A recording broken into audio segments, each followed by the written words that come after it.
KATC TV3 studios. This is Acadiana's news channel at 10. Good evening. Thanks for choosing Acadiana's news channel at 10 o'clock. I'm Valerie Poncetti. Tonight, flights from Atlanta to Lafayette remain grounded after a power outage shut down several areas at one of the world's busiest airports.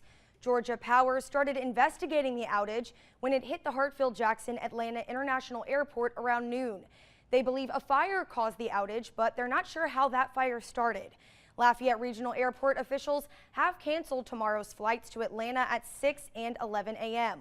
Lafayette resident Karen Gangloff, whose mother Linda is one of those passengers stuck in Atlanta now, told KATC her mom was heading home to Maryland after visiting her for her graduation at UL. Gangloff says her mother's flight out of Baton Rouge landed around 1 p.m. and sat on the tarmac for more than 6 hours before passengers were allowed into the terminal. She says no one is being allowed in or out of the airport. Drivers are stuck in the parking garage because the electric gates aren't working, and there's no food available anywhere in the airport. The staff hasn't told passengers much of anything all evening. The power is expected to be restored by midnight. Property owners affected by last year's historic flood, time is closing in for you to file a claim with the National Flood Insurance Program. The deadline to submit your proof of loss form is 2 weeks from today. That deadline was extended 6 times. According to FEMA, about 30,000 claims have already been processed so far. Happening tomorrow, the fall shrimp season will close in a portion of the state's waters. Starting at sunset, all state inside waters from the Mississippi-Louisiana line to the Texas-Louisiana line will be closed. Wildlife and Fisheries agents say all state outside waters will remain open. In national news, the Center for Disease Control is refuting recent reports that the White House banned certain words from its budget reports. A statement from the CDC claims that there are no banned terms, and the agency is committed to its public health mission as a science and evidence-based institution.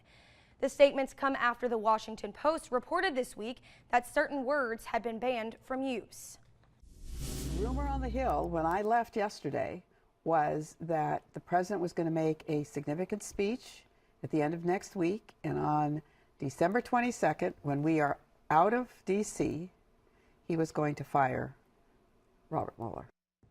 President Trump is shutting down that rumor after landing back at the White House today. Lawyers for the president's transition team accuse Mueller of rounding up tens of thousands of emails without authorization. The emails in question come from the accounts of 13 transition officials. Mueller's team denies the claims. Trump's lawyers and the special counsel's team will meet face-to-face on Tuesday. Firefighters now have close to half of the massive Thomas fire contained in California. Unfortunately, the blaze keeps on growing. It is now the third largest wildfire in the state's history, charring nearly 270,000 acres so far. Over the last 12 days, the fire has taken 2 lives and cost more than $100 million to fight. Here's Eric's 24-hour forecast. And California could definitely use some of the rain that we saw early this morning make its way into Acadiana, but they are going to remain on the dry side. As for us, it looks like more showers will be heading our way. Temperatures this evening, though, very mild for this late into December as we're into the lower 60s, and that's where they're going to hold through the rest of tonight, so you might have to turn the AC on or open up the windows, let some of that fresh air in, as it is a little bit on the sticky side, and that's allowing for the chance for about 60% for scattered showers and storms as we wake up tomorrow morning. Still hanging on to about a 40% chance for a few hit or miss showers by lunchtime, but should be fading as we go into the afternoon with temperatures getting into the lower 70s under mostly cloudy conditions. Will we have to contend with more rounds of showers throughout the rest of the work week? I got the details in my full True View forecast. A couple of weeks ago, we told you about the Little Ladies Society and how they were raising money to buy Christmas presents for people who are less fortunate in the community. Today, they were able to deliver those gifts. Danielle Garcia joins us now in the studio with more on a story you'll see only on 3. Valerie, through the help of their story on KTC, they were able to raise more than $1,500 to deliver presents to dozens of families across Acadiana. Today, there was no shortage of laughs or tears. I was able to follow them through Acadiana as they put smiles on countless faces and gifts to those in need. So we're going to be going to the next house and we're going to go make some more people happy. From New Iberia to Abbeville, the group of 8-year-old girls went all over Acadiana spreading Christmas cheer. We're really happy to be doing this. I think they feel very happy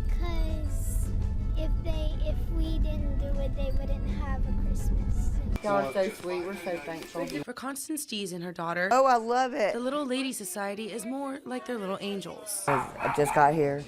Don't have a job yet. We were abandoned in Alabama and then had to sleep in my car. It means a lot. Because she wouldn't have anything. And although gifts aren't everything, it certainly puts a smile on their faces. She's so thankful. She wants to open everything, but I ain't gonna let her. I'm gonna make her wait till Christmas to open something. The little ladies got to see how their motto It's better to give than to receive. works firsthand. Because, I mean, it's true. Because, no, that's why we help. And also have some fun along the way. Orange candy cane. Can't you see? Hey! Going. Yeah, we're going to the next house. So, we're going to have some fun giving out all the presents. We're going to Abbeville, and the people we're going to's last name is Mo. So, yeah, let's go. It's a blessing. Yeah, it means a lot. I mean, I do this by myself, so it's kind of a struggle. Just want to tell them thank you for everything they've done for me and my kids. What's your favorite? Everything. I feel great when I see people smiling because I love knowing that I can help people. If you would like to donate or learn more about the Little Lady Society, you can head over to our website at katc.com. In the studio, Danielle Garcia, KTC TV3.